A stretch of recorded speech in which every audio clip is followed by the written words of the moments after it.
वाराणसी के पास एक छोटे से गांव में एक हिंदू परिवार रहता था, गुप्ता परिवार। परिवार का सबसे छोटा बेटा विवेक बहुत होनहार और हंसमुख लड़का था, लेकिन अचानक विवेक एक गंभीर बीमारी से ग्रस्त हो गया।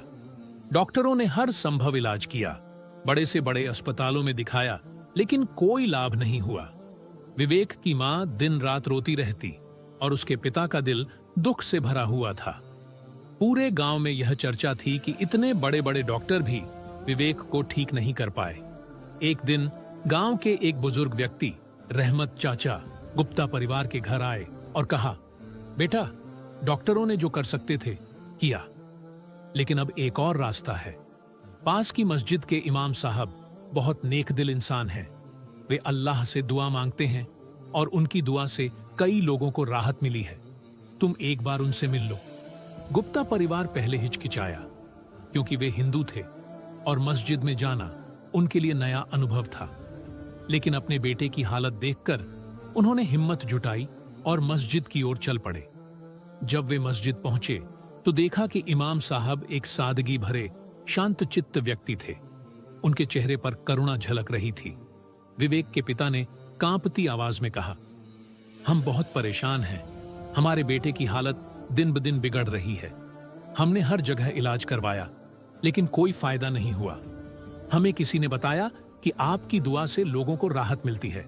कृपया हमारे बेटे के लिए भी दुआ करें। इमाम साहब मुस्कुराए और बोले, बेटा, अल्लाह हर चीज पर कादिर है।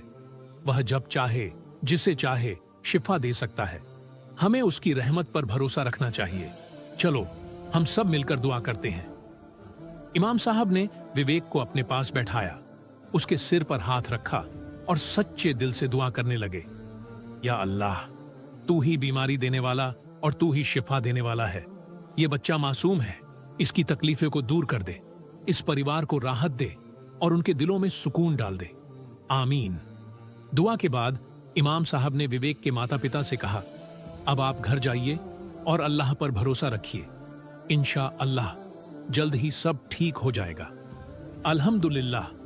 अगले ही दिन विवेक की हालत में सुधार दिखने लगा। जहां डॉक्टर भी हार मान चुके थे, वहां अब उसकी तबीयत बेहतर होने लगी। कुछ ही दिनों में वह पूरी तरह स्वस्थ हो गया। यह देखकर पूरा गांव हैरान रह गया।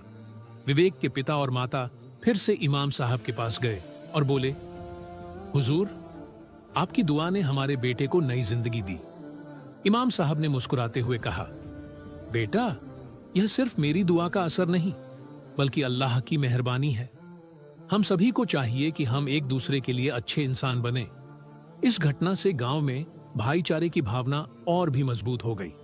सबको एहसास हुआ कि इंसानियत सबसे ऊपर है। दोस्तों, हदीस में हमारे नबी ने हमें यह सीख दी कि जब तुम किसी बीमार मरीज को देखने जाओ तो उसके लिए दुआ करो, क्योंकि दुआ में बड़ी ताकत है। दोस्तों, यह कहानी कोई कल्पना नहीं बल्कि हकीकत है।